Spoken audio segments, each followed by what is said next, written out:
వారిలో ఒక స్థాయి పెరిగి వారిలో సర్వీస్ చెయ్యాలనేటువంటి ఉద్దేశం వస్తే ఈ జిల్లాలో ఎన్ని స్కూల్స్ ఉన్నాయో అన్ని స్కూల్స్ లో కూడా అదే మంచి పద్ధతులు, అదే విద్యాబుద్ధులు, స్టాండర్డ్స్, ఇన్ఫ్రాస్ట్రక్చర్ మంచికి సార్ కాంట్రిబ్యూట్ చేస్తారు.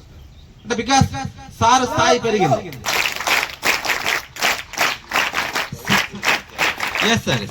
సో సార్ స్థాయి పెరిగే కొద్దీ చేసే సేవా కార్యక్రమాలు పెరుగుతుంది, కాంట్రిబ్యూషన్ పెరుగుతుంది. అట్లే ఒక సోల్జర్ మోస్ట్ ఇంపార్టెంట్. సోల్జర్ అనేటువంటి వారు మోస్ట్ ఇంపార్టెంట్. సోల్జర్ వారికి ఒక లిమిటెడ్ రోల్ ఉంటుంది. సార్ అసిస్టెంట్ కమాండెంట్ సార్ గారు అన్నారు. అసిస్టెంట్ కమాండెంట్ గారు అంటే ఈవెన్ రాష్ట్రపతి వరకు కూడా అవార్డు తీసుకున్నారు వారు. సార్ అన్ని అచీవ్ చేశారు ఆల్మోస్ట్ మాక్సిమం. అంటే ఒక చిన్న సాధారణ స్థాయి నుంచి వచ్చారు సార్.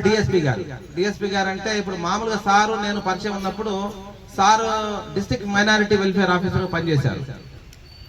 నేను చాలా ఆశ్చర్యం యాక్చువల్గా. నన్ను అసిస్టెంట్ కమాండెంట్ గారు డిఎస్పీ గారు క్షమించాలి. మామూలుగా ఎందుకు క్షమించాలంటే చెప్తాను ఆ ఉదాహరణ కూడా. నేను చాలా ఆశ్చర్యపోయాను. డిఎస్పీ గారు ఏమి డిస్ట్రిక్ట్ మైనారిటీ వెల్ఫేర్ ఆఫీసర్ గా రావటం ఏంది, అసలు ఏంది అసలు ఆశ్చర్యకరం అన్నమాట. మామూలుగా అసలు డిఎస్పీ గారంటే అసలు ఇంకా ఆయన పట్ట పగ్గాలు ఉండవు. మామూలుగా అసలు స్టేషన్ లో ఎస్ఐనా పట్ట పగ్గాలు ఉండవు. మీరు క్షమించాలి, అందుకోసం నేను అన్నది. ఒక స్టేషన్ లో ఎస్ఐ అంటే అయిపోయా. మీరు సినిమాలు చూసింటారు, చాలా సినిమాలు చూసింటారు. మీరు మంచికి కానీ చెడుకు కానీ ఏదైనా కానీ స్టేషన్ లో ఎస్ఐ అనుకుంటే ఆయనదే రాజ్యం మొత్తం. మరి అట్లాంటిది వారు డిఎస్పీ స్థాయిలో సేవా కార్యక్రమాల్లో వారు ఇంత విస్తృతంగా పనిచేస్తున్నారు. అంటే ఆలోచన విధానం. సో మీకు చెప్పుకునేది ఏమంటే అల్టిమేట్ గా అందరు కూడా చెప్పే ప్రయత్నం చేసేది ఏమంటే క్రమశిక్షణ ఉండాలి, చదువు ఉండాలి. ఇందాక సారు క్షమాగుణం అన్నారు. క్షమాగుణం ఉన్నప్పుడు ఏమవుతుందంటే మనకి ఎక్కువ టైం వస్తుంది మనకందరికి. మనం ఎప్పుడు పక్కన ఉన్న వాడిని ఎప్పుడు ఇట్లా చూస్తున్నాం అనుకో, వాడేమన్నాడు, వీడేమన్నాడు, వాడు మొన్న ఏమన్నాడు, అవును ఈ పాప నాకు మన పుస్తకం ఇస్తే నాకు ఇవ్వలేదు కదా, ఈ పాపకు నేను ఎందుకు ఇవ్వాలి. ఇవన్నీ ఏంటంటే పక్కన వాళ్ళ గురించి ఆలోచించే కొద్దీ మనకు విలువైనటువంటి సమయం హరించిపోతుంది. అట్లా కాకుండా మనం ఫెయిర్ గా ఫ్రీగా మనం ఏదైతే మనం అనుకున్నటువంటి మార్గంలో స్ట్రైట్ అవి వెళ్ళిపోతుంటామో మన దగ్గర చాలా ఎక్కువ టైం ఉంటుంది. మనం పక్కన వాడి గురించి ఆలోచించాం, మన మార్గంలోనే మనం వెళ్ళిపోతుంటాం. తలదించుకొని మన మార్గం మనం వెళ్ళిపోతుంటాం, రైటియస్ వే ధర్మపక్షాన్ని వెళ్ళిపోతుంటాం. అప్పుడు ఎక్కువ టైం ఉంటుంది. పాజిటివ్ వేలో మనం ఆలోచిస్తాం. మనం ఎప్పుడు నెగిటివ్ వేలో ఆలోచించేటప్పుడు ఎప్పుడు మనం అని కాపు కాసుకొని సగం టైం అక్కడే అయిపోతుంది. క్షమాగుణం కూడా అక్కడ అవసరం. ఇందాక మీరు చెప్పారు సారు రాముడి క్షమాగుణం గురించి. ఇంకొక చిన్న ఉదాహరణ కూడా రామచంద్ర ప్రభు గురించి క్షమాగుణంలో ఇంకొకటి కూడా చెప్తారు. సో రాముడు పట్టాభిషేకం చేయడానికి ఒక ముహూర్తం సిద్ధమైంది. మీరందరూ బాహుబలి సినిమా చూసారా? ఆ సింహాసనం మీద కూర్చుంటగానే ఫస్ట్ వాడే ఏం చేస్తాడు, ప్రమాణ స్వీకారం చేస్తాడు. అన్నిటికంటే ముందు ఏం చేస్తాడు తెలుసిన, ఈ సీటును కొంచెం అట్లా అంటాడు. ఆహా అంటే నేను కూర్చున్నాను, ఇది నాది అయిపోయింది అని. మీరు గమనించండి. At last I got the chair అంటే నేను అనుకున్నది సాధించాను. అదొక విజయ గర్వం అనమాట. అదే కదా బాహుబలి సినిమా మొత్తం, అదే కదా. ఆ చైర్ కోసమే కదా పోటీ. ఆ చైర్ కోసం ఒక జనరేషన్ ఆగాల్సి వచ్చింది కదా. మీరందరూ ఇక్కడ మీరు బాగా సింక్ అయ్యారు నాతోటి. సో రామచంద్ర ప్రభు రేపు ఉదయం తెల్లవారితే 4 గంటలకు లేచి ఈ యొక్క దివ్య స్నానాలన్నీ చేసి ఇక పట్టాభిషేకం చేసి ఇక రాజ్య సింహాసనం ఎక్కాలి. అటువంటి వ్యక్తికి తండ్రి చెప్తారు మామూలుగా, నాయన తప్పనిసరి పరిస్థితిలో మరి నేను మీ పిన్ని గారికి మాట ఇచ్చాను, మీరైతే ఈ రాజ్యం వదిలిపెట్టిపోవాలి. మరి 16 సంవత్సరాలు సార్, నేను ఈ విషయాల్లో కొంచెం వీక్ అమ్మ, దయచేసి గమనించండి. పెద్ద మెమరీ ఉండదు నాకు, దయచేసి 14 సంవత్సరాలు మీరు అనన్యవాసం చేయాలన్నారు. అంటే జనరల్గా దోశ చేయమంటే దోశ చేయాలి, ఉప్మా చేసింది అనుకో కేకలేస్తారు కదా. బజారుకు పోతే ఒక డ్రెస్ తీసియాలంటే ఆ డ్రెస్సే తీసియాలి, తేడా వచ్చిందో అమ్మ సంగతి తేల్చేస్తారు. బజారు పోయిననుకో ఒక షూ నచ్చింది అనుకో ఆ షూనే కొనియాలి అంతే, తేడా వస్తే వాళ్ళ నాన్న సంగతి తేల్చేస్తారు మీరు. అట్లాంటిది తెల్లవాడితే ఈ రాజ్యానికే సింహాసనం నేను కూర్చుంటాను అన్నటువంటి వ్యక్తిని నాయన నువ్వు 16 సంవత్సరాలు ఈ మొత్తం దీన్ని వదిలిపెట్టి పో అంటే ఇంకెన్ని కేకలేయాలి చెప్పమ్మా, నువ్వు చెప్పమ్మా ఎన్ని కేకలేయాలి. వాళ్ళ నాన్న చాలా పెద్దగా అసలు 6 గంటలకు లేస్తేనే ఆమె చాలా కేకలేస్తుంది మా కూతురు. ఇంకా రాజ్యం వదిలిపెట్టిపోవాలంటే ఇంకెన్ని కేకలేస్తారు మామూలుగా, పొద్దున 6 గంటలకు లేయమంటే చాలా కేకలేస్తారు.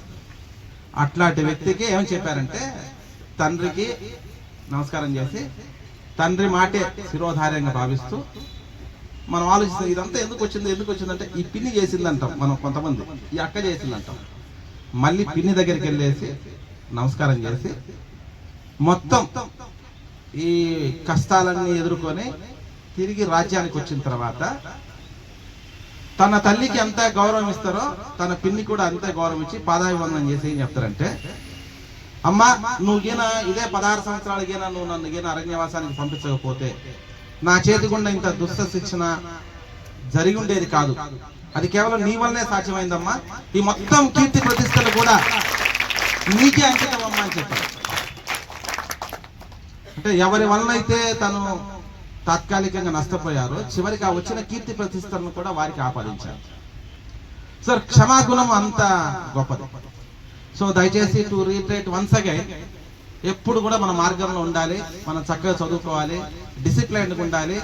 హోదా పెరిగే కొద్దీ కుటుంబంలో మనకుండే గుర్తింపు కూడా పెరుగుతుంది. ఇప్పుడు ఎందుకు మా ఇంట్లో మా పాప 2 పాపలు ఉంటే ఒక పాప ఎంబీబీఎస్, నేను వచ్చిన కాడలు చెప్తాను మా పాప అంటుంటది నువ్వు ఆగయ్యా కానీ చెప్తాను మా పాప ఎంబీబీఎస్ ఫస్ట్ ఇయర్ చేరింది అనంతపురం మెడికల్ కాలేజ్. మా పెద్ద బుజ్జి డిగ్రీ అయిపోయింది, బిఏ రాఘవేంద్ర పక్కన బిఏ ఉంటుంది, అంతే బిఏ. తర్వాత మళ్ళీ మనం కోచింగ్ సెంటర్లో చేర్పిస్తున్నాం. సో ఆల్రెడీ చిన్న బుజ్జి ప్రూవ్ చేసుకుందమ్మా, నువ్వు ప్రూవ్ చేసుకోవాలంటే అబ్బా నువ్వు ఆపబ్బా అని అంటారు. అంటే చిన్న బుజ్జిని పొగిడాం కదా అందుకోసం అనేసి. సో ఎప్పుడైనా సరే మనం అనుకున్నా కూడా ఎంత తల్లిదండ్రులైనా బాగా చదివే పిల్లల పట్ల తప్పనిసరిగా ఎక్స్ప్రెస్ చేయరు కానీ ఎక్కువ ప్రేమ ఉంటుంది. అబ్బా వీడు చాలా మంచివాడే, చదవలే తలకాయ పైన చెప్తే కేకలేస్తుంది కానీ మనసులో పెట్టలేదు. ఎందుకంటే బయటికి అంటే మళ్ళీ ఆమె తగులాడుతుంది, మళ్ళీ రివర్స్ అవుతుంది. అందుకని ఎదురుగా పొగుడుతుంటారు, మనసులో ఏదో కొనుక్కుంటుంటారు. అట్లా తల్లిదండ్రులు అందరూ కూడా తెలివైన వాళ్ళు తల్లిదండ్రులు అట్లా జనరల్గా ఉంటుంది. సో కాబట్టి మనం అచీవ్ చేసే విజయాలే మనకు రక్షణ, మనం అచీవ్ చేసేటువంటి విజయాలే మనకు సొసైటీలో కాంట్రిబ్యూషన్ వస్తుంది, మంచి గుర్తింపు వస్తుంది, పేరు వస్తుంది. సో మంచి చెడు అంతే. ఎవరు కూడా మనం ఇక్కడ ఉన్నటువంటి వాళ్ళందరూ కూడా మనం ఏమనుకుంటారంటే మనం ఒక్కసారి ఇట్లా దాటిపోయిన తర్వాత మనల్ని అక్కడ ఉన్నటువంటి నలుగురు మంచిగా అనుకోవాలని కోరుకుంటాం, అంతే కదా. మనం కోరుకునేది అదే కదా, మనకు బాగా గుర్తింపు ఇవ్వాలని కోరుకుంటాం, అంతే కదా. ఇప్పుడు సడన్ గా కలెక్టర్ గారు వచ్చారనుకోండి, మేమందరం టకాని పొజిషన్స్ మార్చుకొని అక్కడికి పోయి ఆ నమస్కారం చేసుకొని తీసుకొచ్చాము. ఇప్పుడు మేమేదో వచ్చినామని మీరేదో నమస్కారం చేసి తీసుకొచ్చారు, ఇప్పుడు కలెక్టర్ గారు వస్తున్నారు మేమందరం అడిగిపోయి నమస్కారం చేసి తీసుకుందాం. సో మనిషి స్థాయి పెరిగే కొద్ది గుర్తింపు గౌరవం పెరుగుతుంది కాబట్టి గుర్తించుకోండి. సారు అసిస్టెంట్ కమాండెంట్ సార్ గారు ఒక విలువైనటువంటి మోస్ట్ వాల్యుబుల్, అది కూడా నేను గుర్తు పెట్టుకుంటాను. చదవాలంటే సౌకర్యాలు అవసరం లేదు, మైండ్ సెట్ ఉంటే చాలు, అది గుర్తు పెట్టుకోండి. నాకు ఇది లేదు కాబట్టి అది లేదు కాబట్టి అది లేదు ఇది ఇవన్నీ కుదరవు. చదవాలనే మైండ్ సెట్ ఉండాలంటే సౌకర్యాలు అవసరం లేదు. చదువు అల్టిమేట్ గా మనకు అత్యున్నత స్థానాలకు తీసుకెళ్తుంది. చాలా ధన్యవాదాలు. ఇక్కడికంతా పిలిచి అవకాశం ఇచ్చిన స్కౌట్ సిబ్బందికి, అధికారులకు, పెద్దలకు అందరూ ధన్యవాదాలు తెలుపుకుంటూ సెలవు. Thank you. సిఇఓ గారు ఎప్పుడు ప్రసంగించినా ఖచ్చితంగా అందులో సగం సమయం నవ్వడానికే సరిపోతుందని అంత ఆహ్లాదకరమైన ప్రసంగం చేస్తారు. కేవలం వచ్చి ప్రసంగం చేసి వెళ్ళిపోవడమే కాదు,